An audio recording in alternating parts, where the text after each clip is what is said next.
সিলেটের এক প্রোগ্রামে আমি রওনা। হবিগঞ্জ যখন পার হইলাম, ব্রাহ্মণবাড়িয়ার পর হবিগঞ্জ, আসরের নামাজ পড়লাম বাবা ফিলিং স্টেশনের পাশে।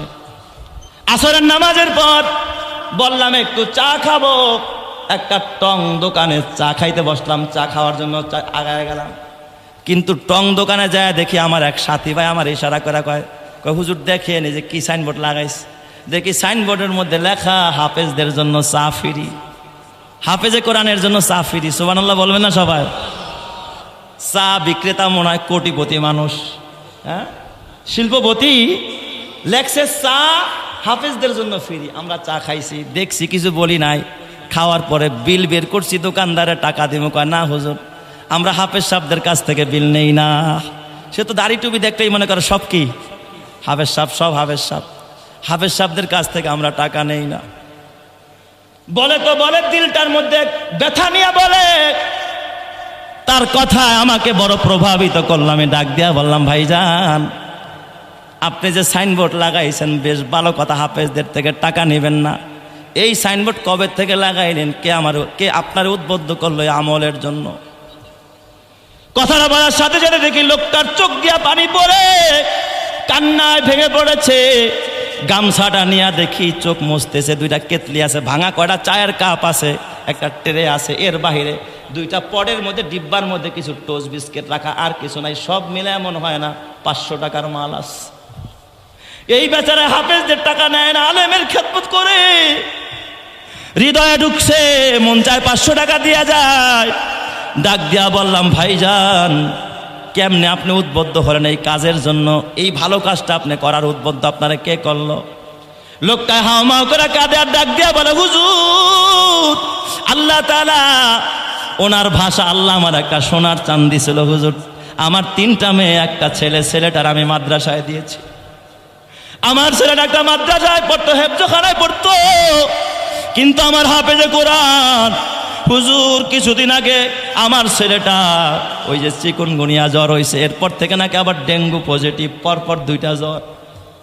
যখন ডেঙ্গুর সরাসরি সব জায়গায় এই ডেঙ্গু আক্রান্ত হইয়া আমার ছেলেটা, আমরা বুঝতে পারি নাই এইভাবে যে দুনিয়া ছেড়ে চলে যাবে। হাফেজে কোরআন হয়েছে, শুনাইতেছিল হেফজখানার ভিতরে।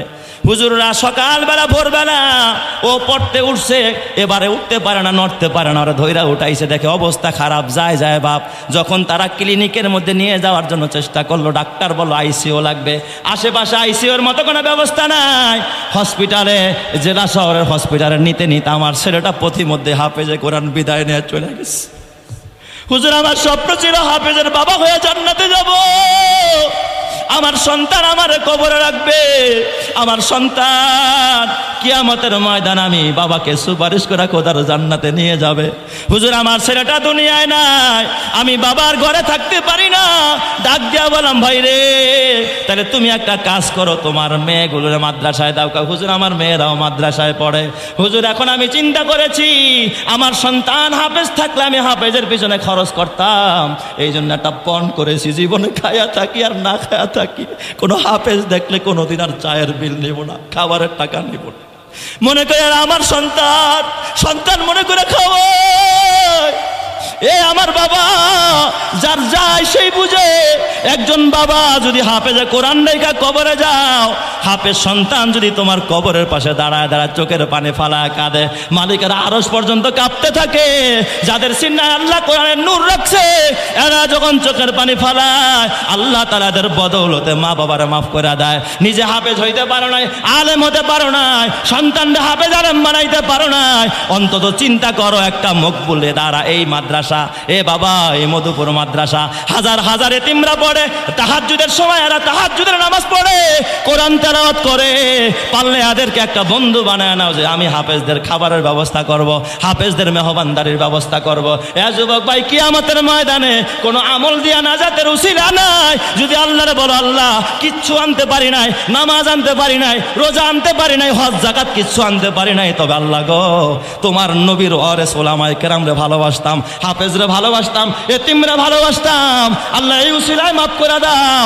আল্লাহ বলবে কুমু ইনতালিকু মাগফুরান লাকুম, বান্দা যা, এই হাফেজ আর আলেমদের উসিলায় তোরা জান্নাত দিয়া দিলাম। চিৎকার মেরে কান্না আল্লাহু আকবার। রব্বি আরিনি কাইফা তুহিল মাউতা।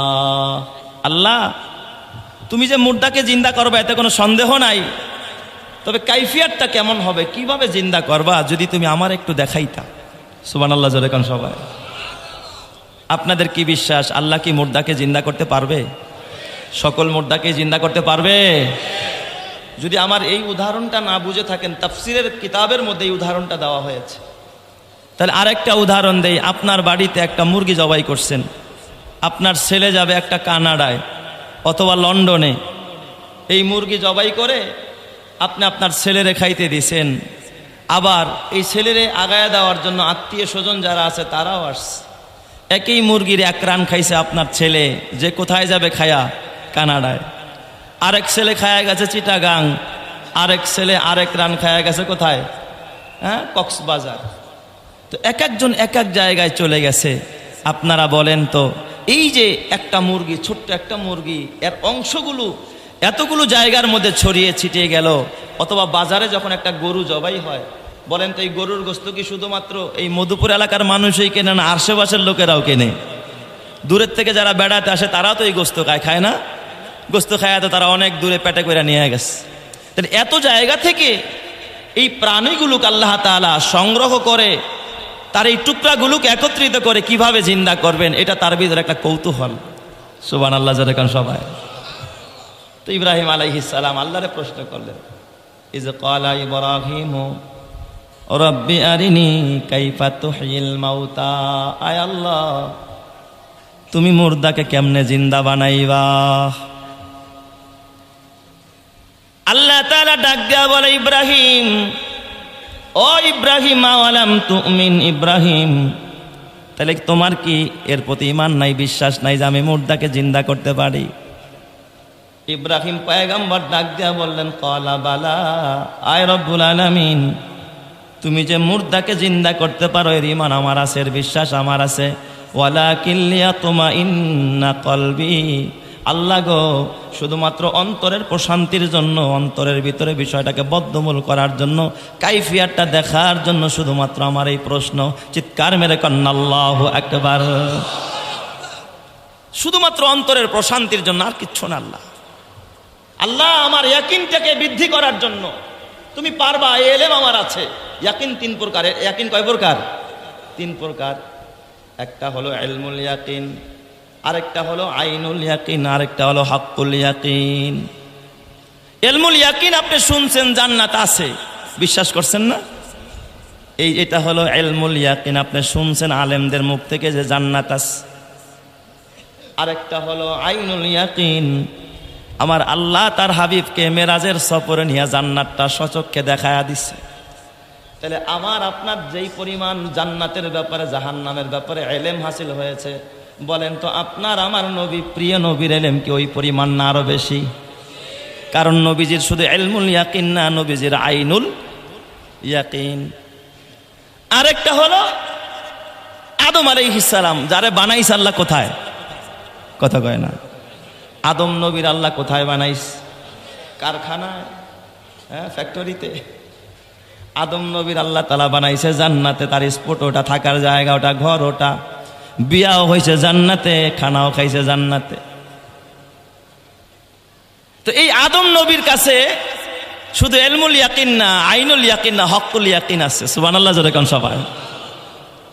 এটাও যদি না বুঝেন, ভূমিকম্পের সময় যে একেবারে পাঁচতলা বিল্ডিং এর মধ্যে ছিল, যে একেবারে স্পটে ছিল, এটা তার জন্য হক্কুল ইয়াকিন। আরেকজন বাহির থেকে কয় আমি শুনছি, খবরে দেখছি, ফেসবুকে দেখছি, এটা হলো ইলমুল ইয়াকিন। কথা কয় না কে? আরেকজন কয় আমি বাহিরে দাঁড়ানো ছিলাম, ভবনটা আমি কাঁপতে দেখছি, এটা হলো আইনুল ইয়াকিন। ইব্রাহিম নবী ডাক দেখ, আল্লাহ আমি জানি তুমি মুর্দাকে জিন্দা বানাইবা, তবে রব্বুল আলামিন আমার ইলমুল ইয়াকিন আছে। আয় আল্লাহ শুধু আইনুল ইয়াকিন আর হক্কুল ইয়াকিন অর্জন করতে চাই। রব্বি আরিনি কাইফা তুহিল মাউতা, আল্লাহ এই মুর্দাগুলো তুমি কেমনে জিন্দা বানাইবা আমার একটু দেখায়া দাও। চিৎকার মেরে কন্না আল্লাহু আকবার। কাদেরে কুদরতু দারাদ হারচে খাহাদ আকুনাদ, কাদেরে কুদরতু দারাদ হারচে খাহাদ আকুনাদ, মুর্দারা উ জাবা বখশাদ জিন্দারা বেজাকুনাত।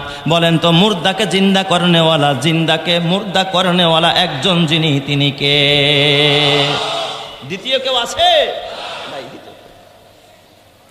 ইব্রাহিম নবীর কথা শুনে আল্লাহ তাআলা, আল্লাহ তো জানে ইব্রাহিমের ঈমান আছে না নাই, কারণ তিনি তো অন্তরের খবর রাখে, যেটা কেউ দেখে না কেউ জানে না, এই খবর আছে যার কাছে, তিনি কে?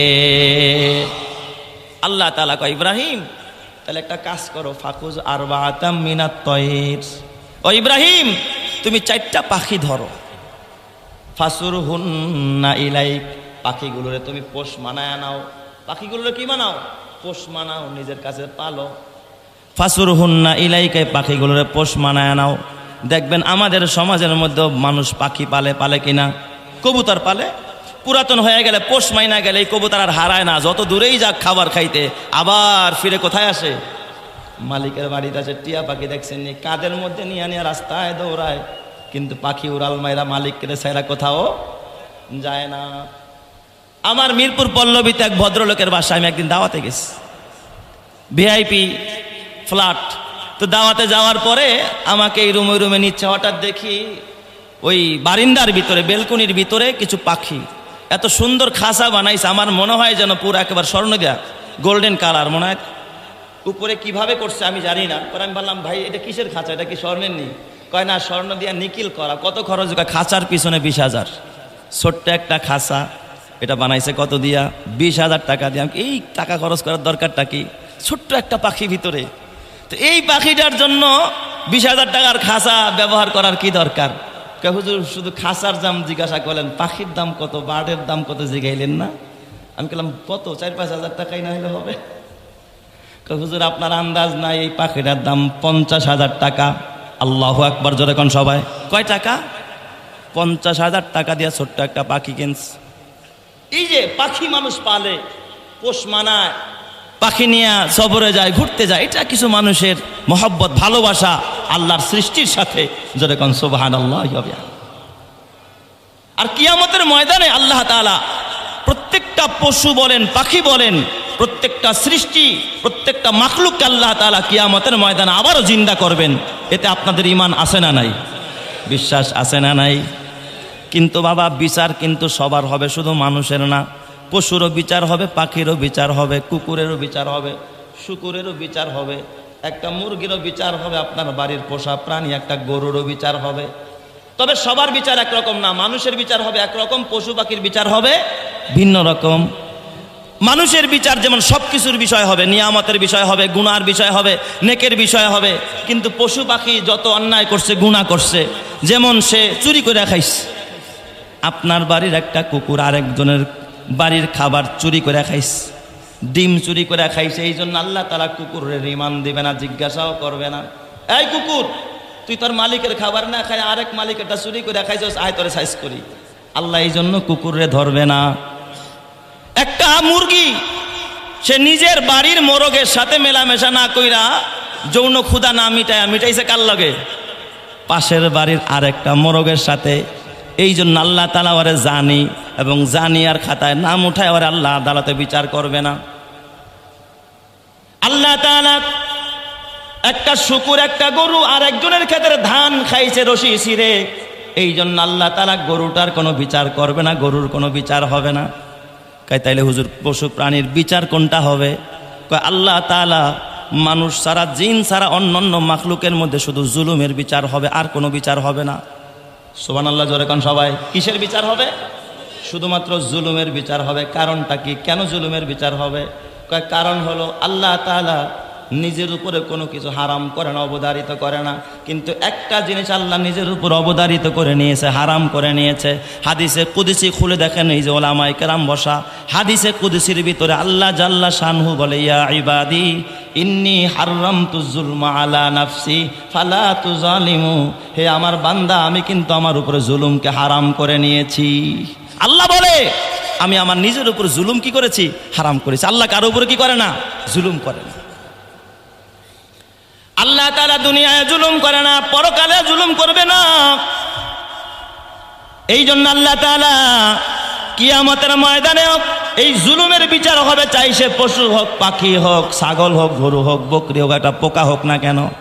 যেমন একটা গরু শক্তিশালী, ওর মাথায় শিং ছিল, আর একটা দুর্বল গরুরে গুতা মারছে। কিয়ামতের ময়দানে আমার আল্লাহ ওই দুর্বল গরুটার মাথায় শিং দিয়া দিবে, বলবে তুই ওর একটা পাল্টা গুতা দিয়া দে। ওই শিং দিয়া পাল্টা একটা গুতা দিয়া দিবার আল্লাহ তাআলা বলবে কুনু তোরা বা মাটি হয়ে যা, সাথে সাথে ওই গরুটা মাটি হয়ে যাবে।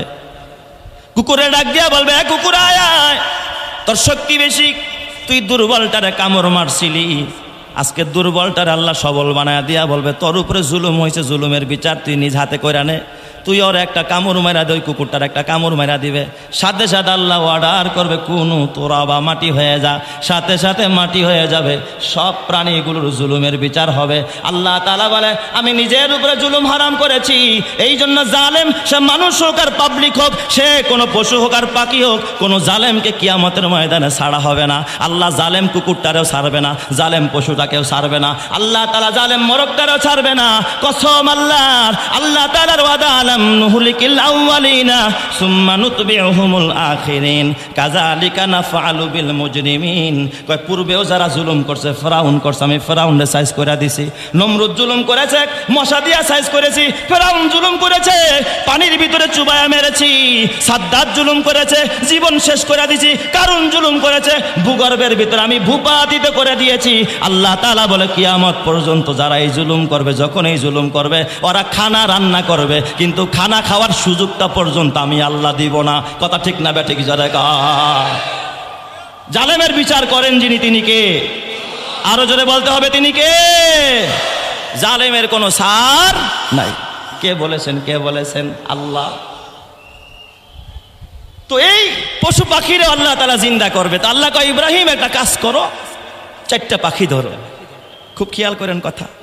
ইব্রাহিম আলাইহিস সালাতু ওয়াস সালাম 4টা পাখি ধরলেন। কি পাখি ধরছে? তাফসিরে জালালাইন খুলে দেখেন, হাসিয়ার মধ্যে লেখছে। 1 নম্বরে ধরছেন হযরত ইব্রাহিম খলিলুল্লাহ, 1 নম্বরে ধরছে একটা ময়ূর পাখি। কি পাখি? ময়ূর। 2 নম্বরে ধরছে মোরগ। 2 নম্বরে কি? মোরগ। 3 নম্বরে ধরছে কাক। 3 নম্বরে কাক। 4 নম্বরে ইব্রাহিম খলিলুল্লাহ ধরছে একটা শগুন। ময়ূর, মোরগ, কাক, শগুন। এখানে একটা প্রশ্ন হয়, মুফাসসিরিনে কেরাম হিকমত লেখছে যে এই 4টা পাখি কেন ধরলো? অন্য পাখিও তো ধরতে পারতো, পৃথিবীতে পাখির তো আর কি নাই, অভাব নাই। কারণ হলো, হিকমত লেখছে এই 4টা পাখির ভিতরে এমন 4টা খাসলাত আছে, এমন 4টা, এ বাবা বদগুণ বলেন আর ভালো গুণ বলেন, এমন 4টা গুণ আছে, এমন 4টা খাসলাত আছে, যেই 4টা খাসলাত পুরাপুরি মানুষের মধ্যে আছে। তো এই খাসলাতগুলো মানুষের ভিতরে থাকার কারণে মানুষের সাথে এই পাখিগুলোর একটা সাদৃশ্য আছে। এই কারণেই ইব্রাহিম খলিলুল্লাহ 4টা পাখি ধরলেন। এই 4টা পাখির ভিতরে যেমন প্রথম পাখিটার নাম কি বললাম? ময়ূর। এই ময়ূর পাখির ভিতরে একটা গুণ আছে, সেটা হলো অহংকার। ময়ূর দেখবেন রূপের অহংকার দেখায়। কিসের অহংকার? রূপের অহংকার। কি সুন্দর! ও যখন পেখম খুলে, চিড়িয়াখানায় গেলে দেখবেন, আর মানুষ দেখলে তখন পেখম খুলা খুলা এইভাবে ঘুরা ঘুরা সবাইরে দেখায়, দেখ আমি কত সুন্দর। ওর ভিতরে অহংকারে ভরা, রূপের অহংকার দেখায়। এই জগতে কেউ কেউ রূপের অহংকার দেখায়। এই জন্য অত্র এলাকার মাকে ডাক দিয়া বলবো, মা ও আমার পর্দার বোনেরা, বোন রে, রূপের অহংকার দেখাইস না বোন। রূপ দ্বারা যৌবন এক সময় জং ধরে যাবে। যারা বেপরদায় চইলা রূপের অহংকার দেখায়, যেই স্বামী তার বিবিরে বেপরদায় রাস্তায় রাস্তায় ঘুরায়া ঘুরায়া রূপ দেখায়া দেখায় অহংকার করে, কসম আল্লাহ, তাদের হাসর কিন্তু আল্লাহওয়ালাদের সাথে হবে না, তাদের সাথর হবে জালেমদের সাথে। কথা ঠিক না ব্যাঠিক? যারা আছে না নাই? রূপের অহংকার দেখা আছে না নাই? খালি একটু সুন্দর হইলেই হয়। কেমনে যে তারা সাজায় রাস্তায় বের করবার বাহবা নিব যে দেখছো আমি একখানা আনছি, আমার কাছে একখানা আছে, মানে বুঝাইতে চায় আর কেমন ভাবসা। খবরদার যুবক ভাই, আবার কেউ টাকার অহংকার করে, কেউ ক্ষমতার অহংকার। অহংকারের কিন্তু শেষ নাই। এই পৃথিবীর প্রথম গুনাহ ছিল কি বলেন? অহংকার। পৃথিবীর প্রথম গুনার নাম কি? অহংকার। অন্য কোন গুনাহ আগে সংগঠিত হয় না, আগে কোন গুনাহ সংগঠিত হয়েছে? অহংকার। আল্লাহ তাআলার কোরআন বলে, ওয়াইজ কুলনা লিল মালাইকাতি ইসজুদু লিআদামা ফাসাজাদু ইল্লা ইবলিস আবা ওয়াস্তাকবারা। ইবলিস সিজদা করলো না এবং অহংকার করলো। তার অহংকার করার কারণ আছে। কেন সে অহংকার করছে? সে ডাক দিয়া বলে, আনা খায়রুম মিনহু খলাকতানি মিন নারিন ওয়া খলাকতাহু মিন তিন। আল্লাহ, তুমি কেন আদমরে সিজদা করতে কও? আদমরে বানাইছো মাটি দিয়ে, আর আমারে বানাইছো আগুন দিয়া। আগুনের গতি উপরের দিকে আর মাটির গতি নিচের দিকে। আমি আদমরে কেন সিজদা দিব? আদম আমারে দিব। এই অহংকারের আর একটা সহজ ব্যাখ্যা দেয়, আপনারা গ্রামের মানুষ তাহলে ভালো করে বুঝবেন। সেটা কি জানেন? যে আমি তো অর্থন ভালো, আমি ওর থেকে ভালো, বাস এতটুকুই অহংকার, আর কিছু না। একটা সোফা আর একটা প্লাস্টিকের চেয়ার, দুই নেতায় আসছে মনে করেন, মাদ্রাসায় আসছে, হুজুরে ডাক দিয়া একজনরে দিছে সোফা, আর একজনরে দিছে প্লাস্টিকেরটা। যে প্লাস্টিকের চেয়ারে বইছে খালি কয়, কিরে আমি অর্থন কি ছোড়ো না কিরে? হ্যাঁ, আমি সৈয়দ বংশের মানুষ, চৌধুরী বংশের মানুষ, রাখ, আমার ছোটটা দিলি। এই যে ভিতরের মধ্যে একটু অহংকার আছে না নাই? খাবার খাইতে বসছে, একজন একটু ভালোটা দিছে, একজনের নর্মালটা দিছে। কি রে অর্থনকে আমি ছোট নি, ও আমারে দিদি ছোটটা আর ওরে বড়টা দিলি। আমি তোর থেকে ভালো, আমি তোর থেকে দামি। এই যে আমি ওর থেকে দামি, এটার নামে কি? অহংকার। আমি ওর থেকে দামি, এটার নামে অহংকার। বলেন এই অহংকার এখন সবার ভিতরে আছে, আলেমদের ভিতরে আছে, আওয়ামদের ভিতরে আছে, নেতার ভিতরে আছে, জনতার ভিতরে আছে। কথা ঠিক না ঠিক জোরে কান আছে না নাই? আমার নবীর ভিতরে কি অহংকার ছিল? আমার নবীর ভিতরে কোনো অহংকার নাই। কেমন নেতা ছিলেন আমার বিশ্ব নবী, রহমাতে আলম নবী বয়ান করতেস, সাহাবায়ে কেরাম নবীজির কথাগুলো এমন ভাবে শুনতেছে, মনে হয় যেন সাহাবায়ে কেরামের জিহ্বা দিয়া পানি টপ টপ করে পড়তে, এতটা আগ্রহ সাহাবায়ে কেরামের ভিতরে।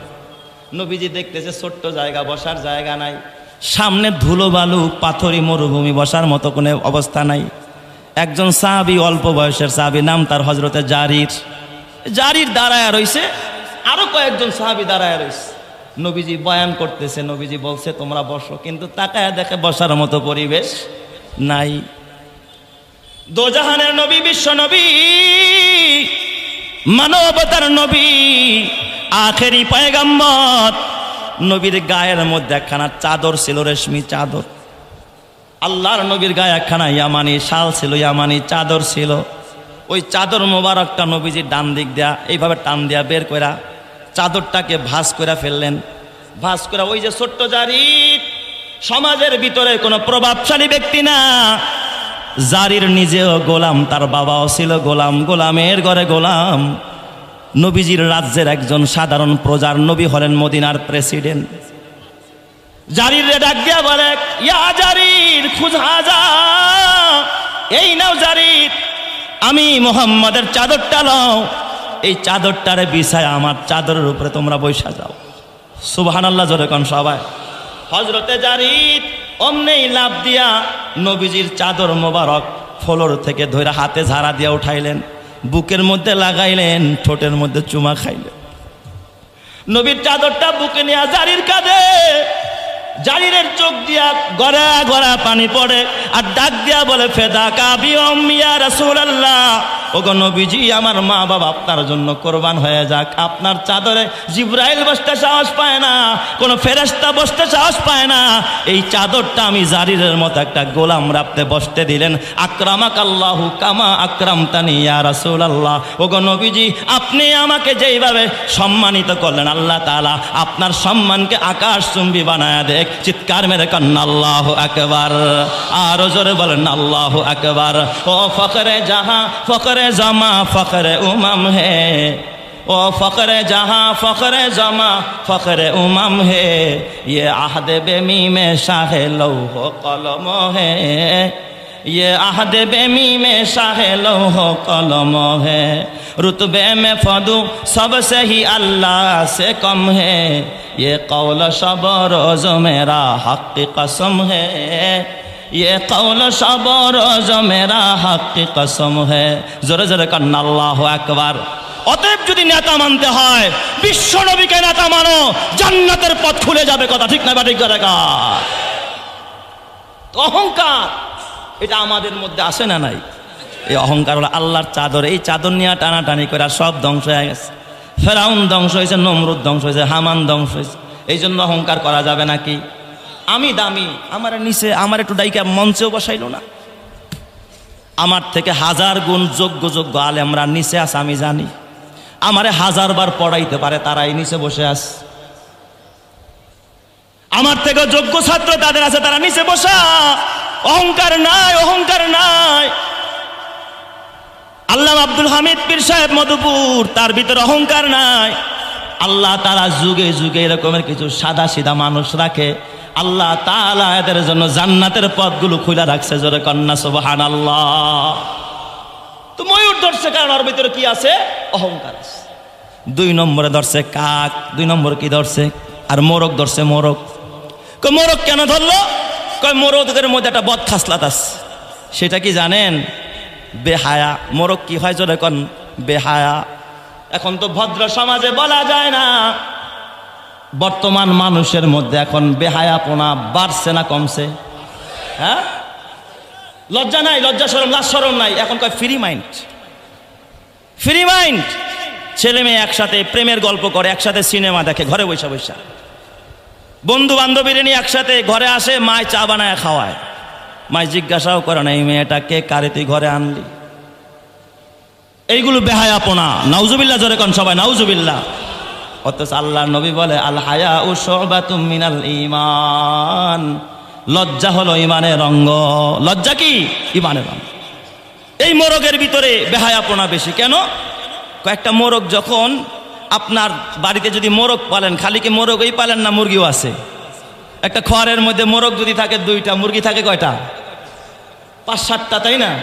তাহলে 5-7টা মুরগি ওর সাথী সঙ্গী তো আছে ওর ঘরের মধ্যেই। সারা রাত যার সাথে রাত কাটাইলো, সকালবেলা আপনি খড় ছাড়তে দেরি হবে। যদি পাশের বাড়ির আরেকটা মুরগি কুক করে উঠছে, আস্তে করে খালি কুক কইছে, দেখবেন এই নিজের সাথী সঙ্গীগুলোরে রাইখা পাশের বাড়ির ওটার পিছন দিয়ে খালি তোয়াফ করতে থাকে আর ঘুরতে থাকে। যাই কয় ভাবি সাহেব কেমন আছেন? কথা ঠিক বললাম না বে ঠিক বললাম? পরে বাইন্দাই রাখা যায় না মোটে। বিচার আসে, এই মিয়া আপনার মোরগ সামলান, আমার বাড়িতে এসে সব শেষ করে দিল। বর্তমান কিছু যুবক আছে, বিবি দিয়া হয় না, বিবি পায়া সন্তুষ্ট না, পরকিয়া না করলে ওদের পেটের ভাত হজম হয় না। এমন কপাল পোড়া সমাজের মধ্যে কিছু নোংরা যুবক আছে না নাই? নিজের বিবি এর থেকে দামি, এটা ভাল লাগে না। এ যুবক ভাই সাবধান হয়ে যাও, সাবধান হয়ে যাও। আল্লাহর নবী বলে আরবাউম মিন সুনানিল মুরসালিন, সমস্ত নবীদের 4টা সুন্নত আছে, সমস্ত নবীদের সুন্নাত। এই সুন্নাতের ভিতরে 1 নম্বরের সুন্নত হলো আল হায়া। সব নবীদের মধ্যে লজ্জা ছিল। আমার নবী এত লাজুক, আমার নবী এত লজ্জাশীল ছিলেন যে আমার নবীর লজ্জার কোনো তুলনাই হয় না। জোরে কন্যা সুবহানাল্লাহ। মা হালিমাতুস সাদিয়া বলে তায়েফের জমিনে আমার শিশু মুহাম্মদ যখন তারে আমার ঘরে লালন পালন করলাম, মোহাম্মদ আমি কখনো ক্ষুধার কারণে কাঁদতে দেখি নাই, মোহাম্মদ আঘাত পাইলেও কখনো আমি কাঁদতে দেখি নাই। মোহাম্মদ পড়ে গেছে এই জন্য মোহাম্মদ কখনো কাঁদে না, ক্ষুধার কারণে কাঁদতে দেখি নাই। মোহাম্মদরে রাগ করলে চোখ রাঙাইলে আমি কোনোদিন কাঁদতে দেখি নাই। তবে আমার শিশু মোহাম্মদ যখন তার লজ্জাস্থান থেকে যখন শিশু বয়সে কাপড়টা সরে যেত, তখন আমি মোহাম্মদের চিৎকার মারা কাঁদতে দেখেছি। যখনই আমি কাপড় দিয়া লজ্জাস্থান ঢেকে দিতাম আর আমার মোহাম্মদের কান্না তখন বন্ধ হয়ে যেত। চিৎকার মেরে কান্না আল্লাহু আকবার। আদম কে লিয়ে ফখর ইয়ে আলী নসাবি হে, মক্কি মাদানি হাশমি ও মুত্তালিবি হে, পাকিজা তরস আরশ সামা जन्नत फिरदौस आराम गाहे खाके रसूले अरबी है आए ज़ाहिर बैते नबवी याद रहे ये बेकायदाया जंबे से लगबे अदबी है आहिस्ता कदम नीचे नेगा पुश्ते सदा हो खाबिदा इहा रूह रसूले अरबी है बुझ जाए तेरे सीटू से आए अबरे करम आग जो आग मेरे सीनू में मुद्दत से लगी है आए बहरे करम सदका हुसैन इब्ने अली का प्यासा हो मुझे शरबते दीदार पिला दो जोरे जोरे कन्ना अल्लाहु अकबर তাহলে লজ্জা হলো ঈমানের অঙ্গ আল্লাহর নবী বলে আল হায়াউ শুবাতুম মিনাল ঈমান যার লজ্জা নাই তার ঈমান নাই এই জন্য আমার বাবা বলেন তো আমাদের লজ্জা থাকার দরকার আছে না নাই আর আমাদের লজ্জা শরম সব ধুইয়া মুইচা খায়া দিল মোবাইলে কথা ঠিক কিনা আল্লাহ মোবাইলের এবং নেটের এই মহামারী থেকে সমাজকে হেফাজত করেন জোরে কান আমিন তো এক নম্বরে ধরছে ময়ূর দুই নম্বরে মোরগ মোরগের স্বভাব বেহায়াপনা তিন নম্বরে ধরছে কাক তিন নম্বরে কি কাক কাকের একটা বদ চরিত্র হলো লোভ কাকের মধ্যে আছে কি লোভ আরো চাই খাইতে পারুক আর না পারুক সাবান একটা চুরি করে টুয়াই লুকায় আর একটা আনতে গেছে দেয় এটা আরেকজনে নিয়ে গেছে এটা খাইয়া ল এরপর আরেক টান এটা খাইয়া ল তারপর আরেক টান না এটা রাই খাট টানতে গেছে আর খালি লোভ আর লোভ এই লোভ তো মনে হয় এই এলাকার মানুষের মধ্যে নাই মধুপুরের মানুষের মধ্যে আছে নাকি নদীর ওই পারে আছে নদীর ওই পারে নাই পারও আছে 10 বিঘা জায়গার মালিক 5টা বিল্ডিং এর মালিক আর কি লোভ শেষ হয়ে গেছে তাই না নাকি আরো দরকার আরো চাই আল্লাহকু মুত্তাকাসুর হাত্তা জুরতুমুল মাকাবির কবরে যাওয়ার আগ পর্যন্ত লোভের কি হবে না শেষ হবে না আরো চাই আরো লাগবে এ আমার বাবা হাতে পায়ে ধরা বলা যায় না না না অল্পে তুষ্ট থাকো তুমি যদি অল্প খাবারে তুষ্ট থাকো তোমারে জান্নাতের ব্যবস্থা করে দিবেন যিনি তিনি কে এই জন্য আমার আল্লাহর নবী ডাক দিয়া কয় ইত্তাকিল মাহারিমা তাকুন